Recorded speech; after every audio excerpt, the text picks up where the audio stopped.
Capítulo 13. Explicações. Luís Alves compreenderá toda a expressão dos olhos de Guiomar. Era, porém, homem frio, resoluto. Inclinou o busto com toda a graça correta e de bom tom, e disse-lhe na voz mais branda que lhe permitiu seu órgão forte e severo: parece-lhe que fui um pouco audaz, não é? Fui apenas sincero, e ainda que a sua delicadeza me condene, estou certo de que há em seu coração misericórdia de sobra. Guiomar tinha readquirido toda a posse de si mesma. Está enganado, disse ela, não o condeno, pela simples razão de que o não entendi. Tanto melhor, redarguiu Luís Alves sem pestanejar, o meu delito nesse caso não passou da esfera da intenção. Mas, referia-se à viagem? Referia-me, perguntava quando iam. Esta presença de espírito de Luís Alves ia muito com o gênio de Guiomar, era um laço de simpatia. A moça respondeu que o comendador viria buscá-las daí a 15 ou 20 dias. 3 meses apenas? Perguntou o advogado. 3 ou 4. 4 meses não é a eternidade, mas Cantagalo, para uma carioca da gema, há de ser um degredo, ou quase. Oxalá, continuou Luís Alves, concluindo mais depressa do que queria, ao ver que Jorge se aproximava da janela, oxalá não lhe faça esse exílio esquecer o que solenemente lhe digo neste momento, que a senhora tem uma alma grande e nobre, e que eu a admiro. Jorge chegará, a conversa tinha de acabar ou tomar diferente rumo. As últimas palavras de Luís Alves eram singularmente dispostas para deixar sulco profundo na memória da moça. Não era uma declaração de amor, nem uma cortesania de sala, coisas todas que ela ouvirá muita vez, que podiam lisonjeá-la, e de certo a lisonjeavam, era mais que um cumprimento e não chegava a ser uma declaração. Comoção, não a havia na voz do advogado, firmeza, sim, e um ar de convicção profunda. Guiomar olhou para ele quase sem dar pela presença de Jorge, mas Luís Alves voltara-se para o recém-chegado e falava-lhe em tom jovial, bem diferente daquele que empregara pouco antes. Se esse contraste era premeditado, não sei se o era, não podia vir mais de feição ao espírito de Guiomar. De quantos homens a moça tratara até ali, era o primeiro que lhe inspirava curiosidade, e também, naquela ocasião, a primeira pessoa que se compadecia dela. Veja o leitor, curiosidade e gratidão, veja se há duas asas mais próprias para arrojar uma alma no seio de outra alma, ou de um abismo, que é às vezes a mesma coisa. Eu disse, compadecia, e esta só palavra, desacompanhada de outra coisa, pode fazer crer ao leitor que, durante aqueles dias em que a perdemos de vista, tornará-se Guiomar uma criatura desditosa. Nada disso, a situação era a mesma, não a mesma anteriormente à carta de Jorge, mas a mesma da noite em que ela a recebeu, situação, de certo, assaz sombria e carregada para um coração que receia ser constrangido, mas não desesperada nem angustiosa. A baronesa, se soubera dos fatos, ou se pudera ler na alma da moça, seria a primeira a dar-lhe todas as consolações. Mas não sabia. Seu desejo ou antes o sonho da velhice, como ela dizia num dos anteriores capítulos, era deixar felizes a afilhada e o sobrinho, e entendia que o melhor meio de os deixar felizes era casá-los um com o outro. A notícia que tinha do coração da moça, a este respeito, era incompleta ou inexata, pintavam-lhe como frieza o que era repugnância. Misters Oswald dava-lhe sempre esperanças de êxito feliz e próximo, as cóleras da moça não lhes contava nunca.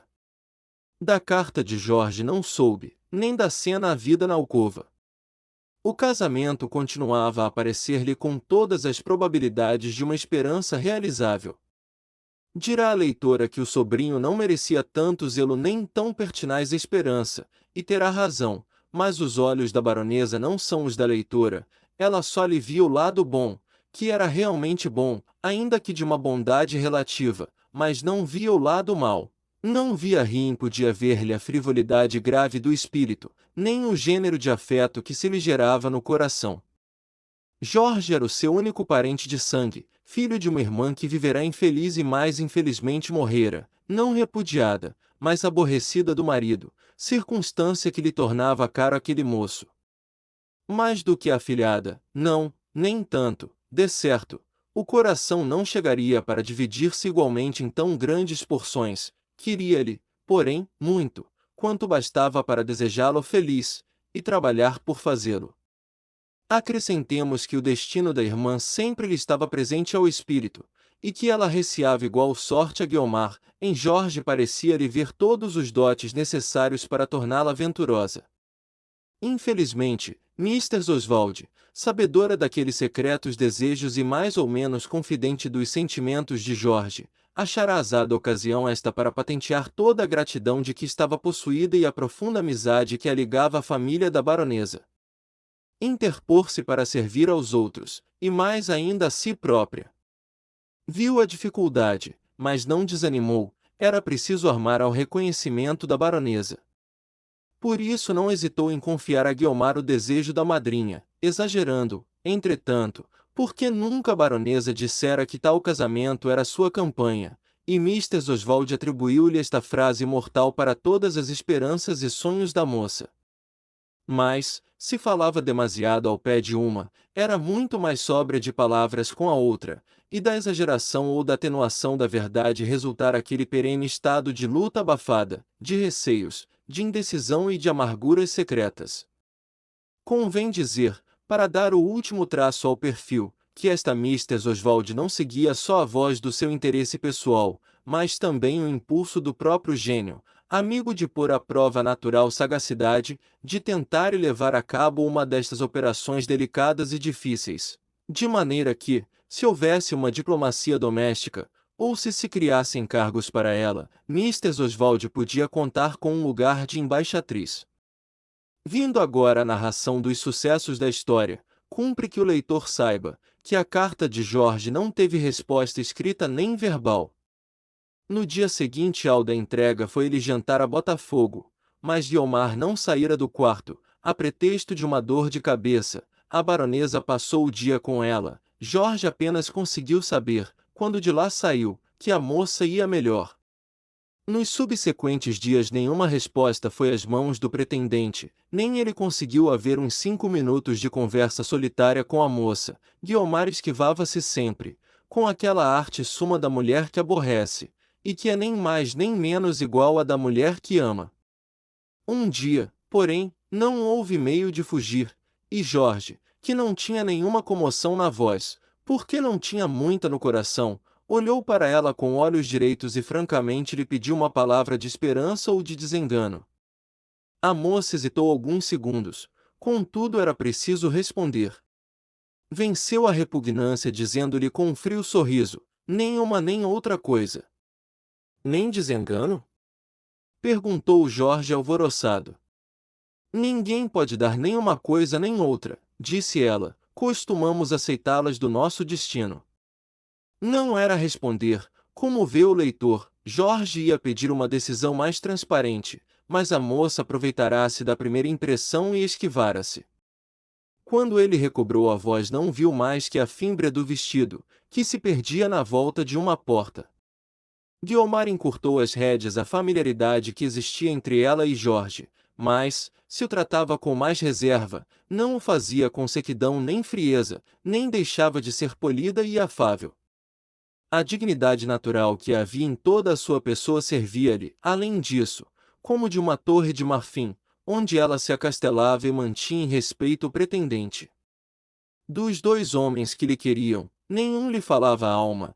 Ela sentia que Estevão pertencia à falange dos tíbios, Jorge à tribo dos incapazes, 2 classes de homens que não tinham com ela nenhuma afinidade eletiva.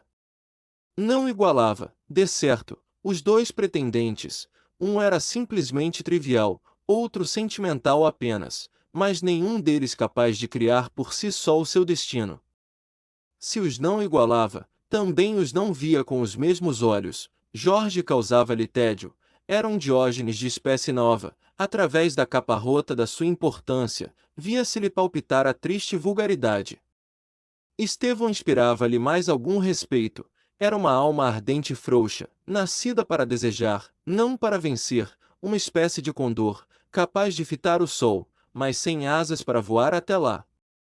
O sentimento de Guiomar em relação a Estevão não podia nunca chegar ao amor, tinha muito de superioridade e perdão. Com outra índole, aspirações diferentes e vivida em diversa esfera, amá-lo-ia com certeza, do mesmo modo que ele a amava. Mas a natureza e a sociedade deram-se as mãos para desviar dos gozos puramente íntimos. Pedi amor, mas não o quisera fruir na vida obscura. A maior das felicidades da terra seria para ela o máximo dos infortúnios, se lhe a pusessem num ermo. Criança, iam-lhe os olhos com as sedas e as joias das mulheres que via na chácara contígua ao pobre quintal de sua mãe. Moça, iam-lhe do mesmo modo com o espetáculo brilhante das grandezas sociais. Ela queria um homem que, ao pé de um coração juvenil e capaz de amar, sentisse dentro em si a força bastante para subi-la onde a vissem todos os olhos. Voluntariamente, só uma vez aceitara a obscuridade e a mediania, foi quando se propôs a seguir o ofício de ensinar, mas é preciso dizer que ela contava com a ternura da baronesa. Capítulo 14. Exabrupto. Já o leitor ficou entendendo que a viagem a Cantagalo era obra quase exclusiva de Guiomar.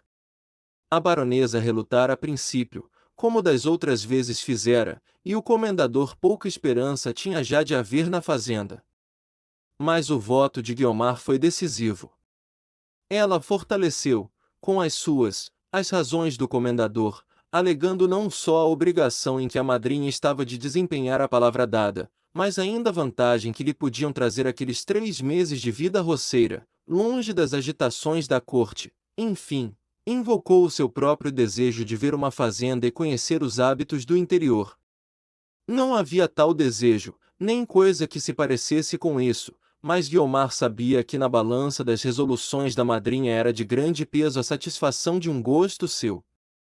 O sacrifício duraria 3 ou 4 meses, ela afrontaria, porém, 10 ou 12 se tantos fossem necessários, para fugir algum tempo às pretensões de Jorge, sem embargo de lhe repugnar todo o viver que não fosse a vida fastosa e agitada da corte. Eu, que sou o Plutarco desta dama ilustre, não deixarei de notar que, neste lance, havia nela um pouco de Alcibíades, aquele gamenho e delicioso homem de estado, a quem o despeito também deu forças um dia para suportar a frugalidade espartana. Infelizmente, Jorge reduziu todos esses cálculos a nada. Ela contava com o seu demasiado apego aos regalos da corte, não contava com as sugestões de Mr. Oswald, que percebera o plano, e torcera a primeira resolução de Jorge, que era ficar e esperar. O sacrifício da parte dele era compensado pela probabilidade da vitória, a qual não consistia só em haver por esposa uma moça bela e querida, mas ainda em tornar muito mais sumárias as partilhas do que a baronesa deixaria por sua morte a ambos. Esta consideração, que não era a principal, tinha ainda assim seu peso no espírito de Jorge, e, sejamos justos, devia tê-lo, possuir era o seu único ofício. Assim era que não só a moça deixava de obter um bem, mas caía de um mal em outro maior, tê-lo ao pé de si, onde as distrações seriam menos prontas e variadas, equivalia a adoecer de fastio e morrer de inanição. Imagine-se por isso em que estado lhe ficou o espírito depois da declaração de Jorge. Não havia meio de fugir ao pretendente, era preciso tragá-lo. Esta perspectiva abateu-lhe totalmente o ânimo. Uma confidente, em tais situações, é um presente do céu, mas Guiomar não a tinha, e se alguma pessoa lhe merecesse tal confiança, é certo ou quase certo que lhe não diria nada. Suas dores eram altivas, as tristezas de seu coração tinham pudor. Espíritos desta casta ignoram a consolação que há, nas horas de crise, em se repartirem com outro, triste, mas feliz ignorância que lhes poupa muita vez o contato de uma consciência aleivosa e ruim. No meio do longo refletir, soaram-lhe na memória as palavras de Luís Alves. Ela ouviu-as de novo, tais quais ele as proferira, desde a frase descortês até a expressão respeitosa.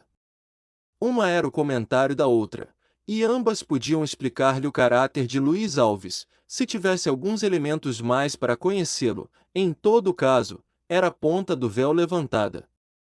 Embora se ele não pudesse ler no fundo do espírito, via-se desde já qual era o seu método de ação. Qualquer outro homem, depois do efeito produzido pela primeira declaração, não se atreveria ou não lhe importaria tentar mais nada para desfazer o projeto da viagem. Mas o espírito de Luiz Alves tinha a obstinação do dogue. Era-lhe necessário que a família da baronesa não saísse da corte, este objeto havia de alcançá-lo a todo transe. Ele espreitava as ocasiões, aproveitava as circunstâncias, tinha a habilidade de intercalar o pedido em qualquer retalho de conversação, onde menos apropriado pareceria a qualquer outro. Jorge aplaudia-o com as forças todas de que podia dispor o seu interesse. A baronesa opunha às sugestões do advogado a resistência mole e atada de quem deseja aquilo mesmo que recusa. O doutor é terrível, dizia ela. Em se lhe metendo uma coisa na cabeça, ninguém mais o tira daí. Justamente, é uma ideia fixa. Sem ideia fixa não se faz nada bom neste mundo.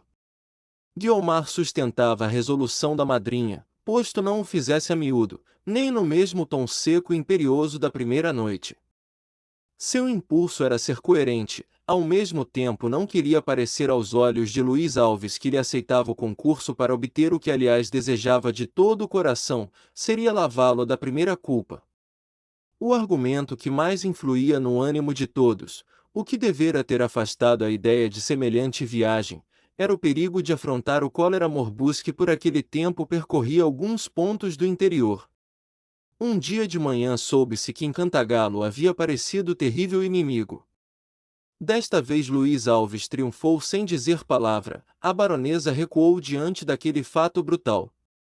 A viagem desfez-se, pois, a contento de todos, salvo talvez de Mr. Oswald, que receava muito da mocidade casadeira da corte, e dos belos olhos castanhos de Guiomar. Mr. Oswald temia ver surgir a cada passo um novo inimigo emboscado em algum teatro ou baile, ou quando menos na rua do ouvidor, e não via que o inimigo novo podia ser que estivesse literalmente ao pé da porta. A sagacidade da inglesa desta vez foi um tanto míope. A razão é que Luiz Alves, em todos aqueles seus preliminares, ouve-se com habilidade, longe de procurar a moça, parecia nada haver alterado nos seus sentimentos, nem desejar mudar a espécie de relações que até ali mantinha. Guiomar, entretanto, não podia deixar de comparar aquela espécie de atenciosa indiferença que havia dele para ela, com as palavras que anteriormente lhe ouvirá, e o resultado da comparação não lhe parecia muito claro. Na noite do mesmo dia em que ficou assentado de ferir a viagem para melhores tempos, achavam-se em casa da baronesa algumas pessoas de fora. Guiomar, sentada ao piano, acabava de tocar, a pedido da madrinha, um trecho de ópera da moda. Muito obrigada, disse ela a Luiz Alves que se aproximara para dirigir-lhe um cumprimento. Está alegre. Parece que é a satisfação de me haver malogrado o maior desejo que eu tinha nesta ocasião. Não fui eu, disse ele, foi a epidemia. Sua aliada, parece. Tudo é aliado do homem que sabe querer, respondeu o advogado dando a esta frase um tanto enfático o maior tom de simplicidade que lhe podia sair dos lábios. Guiomar curvou a cabeça e esteve alguns instantes a perpassar os dedos pelas teclas, enquanto Luiz Alves, tirando de cima do piano outra música, dizia-lhe, podia dar-nos este pedaço de Bellini, se quisesse.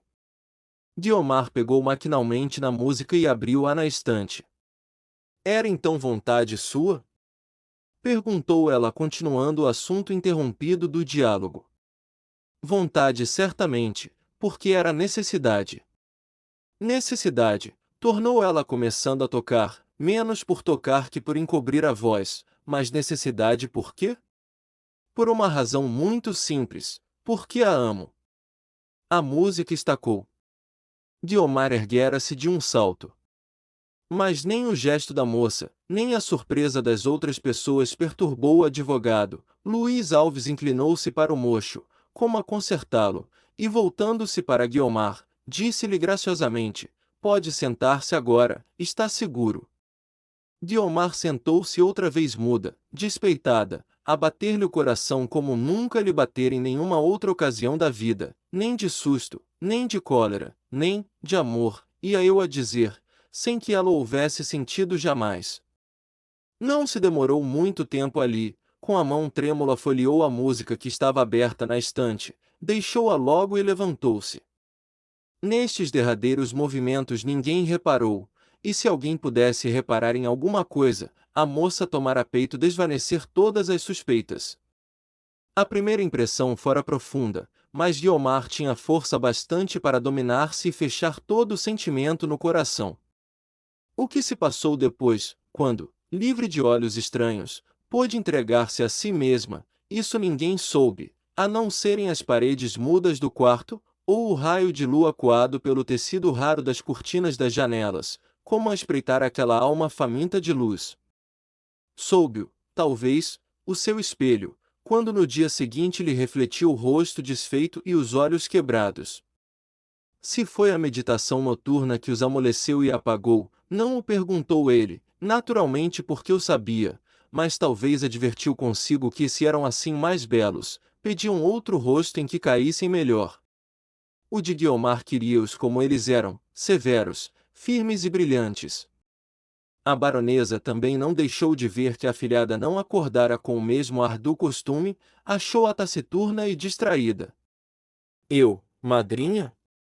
Perguntou Guiomar simulando um sorriso de admiração. Será engano de meus olhos. Não é outra coisa, estou como sempre, como ontem, como amanhã. Passei a noite um pouco mal, é verdade, mas o que tive desapareceu inteiramente. A prova. Guiomar parou neste ponto, chegou-se à madrinha e deu-lhe um beijo. A prova, continuou ela, é que ainda hoje me acha bonita, não é? Criança! Respondeu a baronesa, dando-lhe uma pancadinha na face. A tranquilidade da moça era simulada, apenas a madrinha voltou as costas, cobriu-se-lhe o rosto com o mesmo véu. Ela aprenderá desde criança a disfarçar as suas preocupações.